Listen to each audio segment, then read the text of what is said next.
Hi there, my name is Awanya Obed and I'm a member of the GA Students Wallet team. If this is your first time of hearing our GA Students Wallet, then let me explain what we do in simple terms. GA Students Wallet happens to be an agency focused on promoting student entrepreneurship here in Ghana. How do we do this, you ask? We have a platform, that's our website, www.gastudentswallet.com, GH representing Ghana. And on this website, we allow student entrepreneurs or students who are running their own business or have certain services that they render to advertise their products, their services, and even event organizers who are also students to also advertise their events on this platform. So if you haven't checked it out yet, do well to check it out, www.gastudentswallet.com. Let's move straight to the purpose of this video. In this video, I am discussing with you the top 4 things that you need to consider when you make up your mind to start your own business whilst in school. Running a business in school is a Herculean task in itself, and not every student is up to this task. If you have ever imagined or even thought of starting your own business in school, then this is the perfect video for you. This is because in this video, you are going to be introduced to the 4 things that you need to consider. And by considering these 4 things, it is going to put you in the right frame of mind for you to start your own business. The top on the list is motivation. You've got to ask yourself what your motivation is for wanting to start this business. Definitely when the thought occurred to you to start a business, there is something that is pushing you to start a business. Maybe it is as a result of you seeing people running their own business and you think it is a nice or cool thing to do, so you also want to do it. Or you are particularly interested in a particular field and hence you want to make a business out of it. Or you have a certain idea that you want to convert into a business. But the basic thing is, whatsoever it is, you need to identify it. You need to identify what your motivation is for wanting to start the business, because this is the thing that will get you started. The next point on the list is passion. Any sort of business that you want to get into, you have to know whether you are passionate about it or not. In fact, combining academics with work or with a business of your own is not an easy thing, and I would advise that if the work that you are going to get into or the business that you are going to start, if you do not have passion for this particular business or work that you are getting into, then do not even get into it in the first place. So find out what your passion is and find out the kind of business that you want to do, and make sure that your passion is actually aligned with the business that you are stepping into, because the going is definitely going to get tougher, and when it gets tougher, you need your passion to push you through. Third on the list is, are you ready for it? Well, third on the list is what I refer to as self-knowledge and discipline.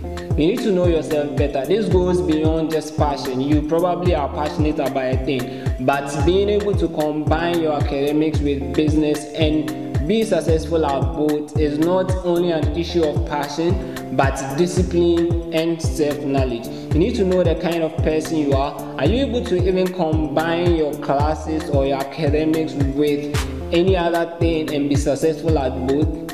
Anytime somebody approaches me and tells me that I want to start my own business in school, well, the first question I ask them is, are you sure you are going to be able to combine your academics with the work that you want to get into? And most of the times, most often than not, they are quick to give an answer. Oh yes, I'm ready. I'm going to be able to combine it with my academics. But the fact is, many a times these people do not even get any further in the business that they want to start, or even when they have started, then they give up because they realize that they are not able to combine them successfully.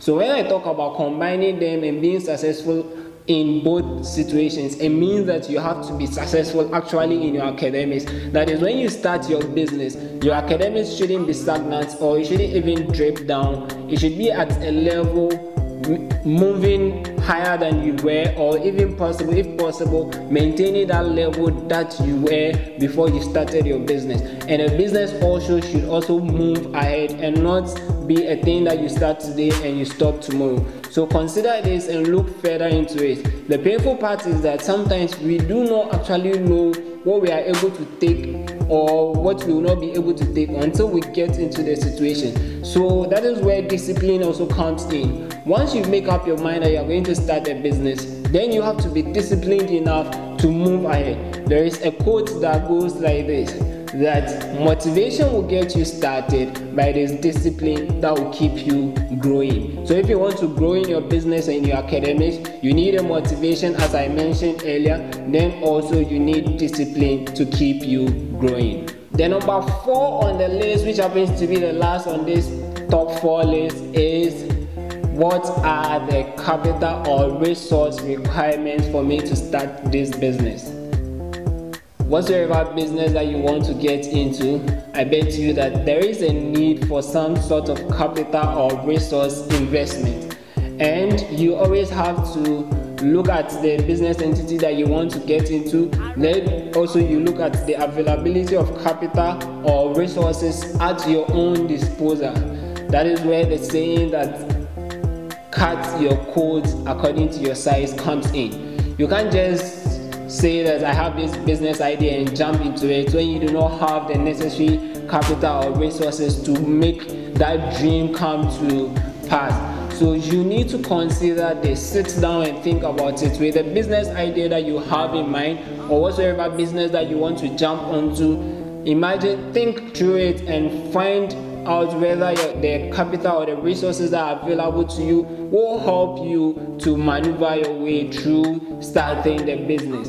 One mistake that many entrepreneurs, and not just student entrepreneurs in general make, is that they are always concerned about the capital or the resources that they need to start the business with. But it should go beyond that one, because once you start the business, it is very, very unlikely for you to start making enough profit within the first few times or first few months when you start a business. So sometimes when we are doing these kind of projections, we like to use about 6 months. So let's say for the first 6 months, you probably won't be making enough money to cater for yourself or for the business as well. So what you want to do is that when you want to consider the capital requirements or the resources required, you should be estimating for about 6 months. So whatsoever business that you are getting into, think about it. Are you able to survive the next 6 months without any external flow or without any extra profit as you may be projecting? So if it is a sort of business where you would be able to survive the next 6 months without any profit, then you are good to go. So these are the top 4 things you need to consider when you decide to start your own business whilst in school. We actually have a post detailing this on our website, and I'll leave the link to that post in the description below.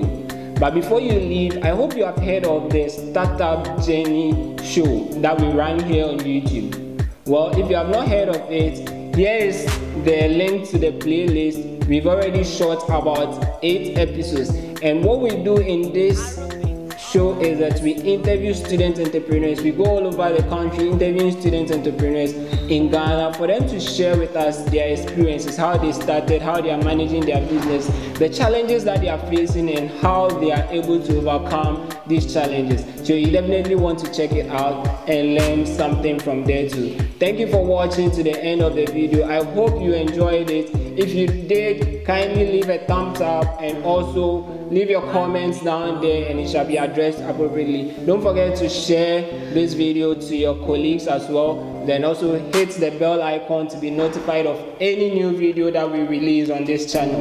So till next time, I say bye.